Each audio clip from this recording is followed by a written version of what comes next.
लोक मान्यताओं के अनुसार माँ दुर्गा को प्रसन्न करने के लिए कई मंत्र बताए गए हैं जो समाज में बड़े पैमाने पर प्रचलित हैं, जैसे ओम दू दुर्गाय नमः, ओम जय दुर्गा, ओम त्र्यंबकम यजामहे आदि। दर्शकों, ध्यान देने योग्य है कि ये मंत्र और ये क्रियाएं वेद व गीता में कहीं प्रमाणित नहीं है, इसलिए यह सब मनमाना आचरण है और व्यर्थ है।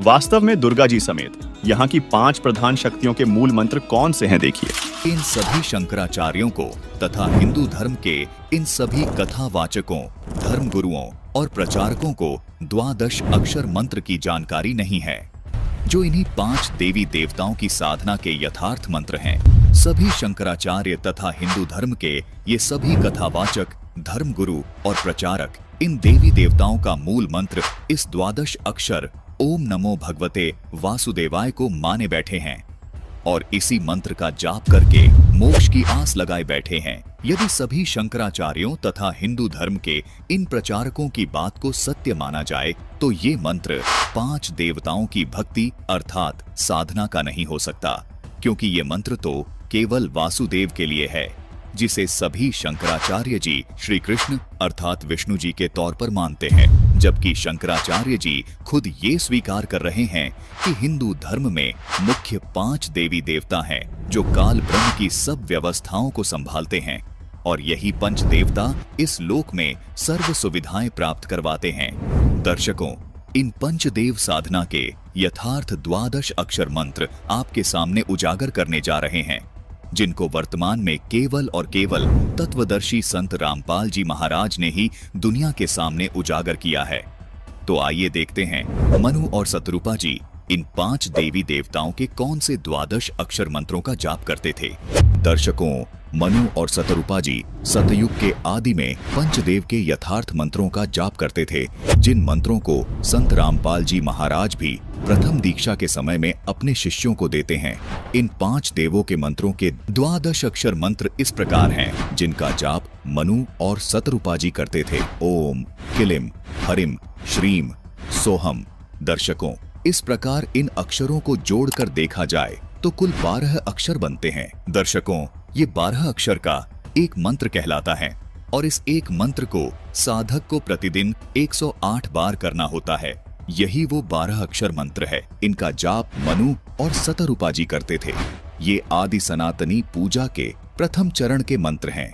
इन्हीं मंत्रों को संत रामपाल जी महाराज अपने शिष्यों को देते हैं। दर्शकों, आप सोच रहे होंगे ये जो ओम शब्द है इसको एक ही अक्षर क्यों गिना गया, जबकि सुनने व बोलने में एक प्रतीत नहीं हो रहा। इस शंका के निवारण के लिए हमें गीता जी अध्याय 8 के श्लोक 13 को देखना होगा, जिसकी संस्कृत में लिखा है कि ओम इति एकाक्षरम, जिसके अनुवाद में लिखा है कि ओम इस एक अक्षर रूप का अर्थात ब्रह्म के नाम का चिंतन करता हुआ।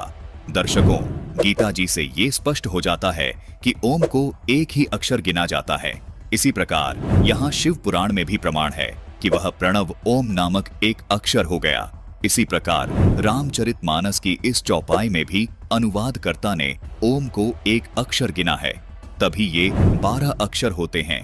दर्शकों, इससे स्पष्ट है कि शास्त्रों के आधार पर ओम शब्द को एक अक्षर ही गिना जाता है।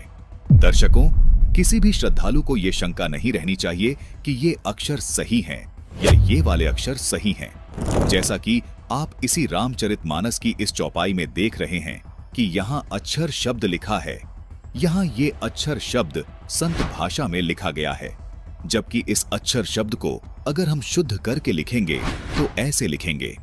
इसमें ना तो च शब्द है और न ही छ शब्द है, लेकिन ये दोनों ही शब्द अक्षर का बोध करवाते हैं। अनुवादकर्ता ने द्वादश अक्षर शब्द का अर्थ द्वादशाक्षर किया है, यानी अक्षर शब्द को अक्षर लिखा है, जो बिल्कुल ठीक है। इसी प्रकार इन मंत्रों को व्याकरण की दृष्टि से देखने में भिन्नता नजर आ रही है, लेकिन ये इन देवी देवताओं के मूल मंत्र होने का ही बोध करवाते हैं। इसी प्रकार एक और शब्द है, ये देखिए, रामचरितमानस की इस चौपाई में लच्छी शब्द है, जो कि संत भाषा में इस प्रकार लिखा गया है, लेकिन यदि इस शब्द को शुद्ध करके लिखेंगे तो लक्ष्मी शब्द बन जाएगा। इसी प्रकार रामचरितमानस के इस दोहे में ओरु शब्द लिपिबद्ध है, जो कि संत भाषा के दृष्टिकोण से लिखा गया है। लेकिन अनुवादक ने इस शब्द का अनुवाद करते समय ओरु को और लिखा है। दर्शकों, दोनों शब्द समान अर्थ का बोध करवा रहे हैं। इसी प्रकार लच्छी को अनुवादक ने लक्ष्मी लिखा है, अर्थात लच्छी संत भाषा के दृष्टिकोण से लिखा गया है और लक्ष्मी व्याकरण की दृष्टिकोण से लिखा गया है, लेकिन दोनों शब्द श्री लक्ष्मी का बोध करवाते हैं।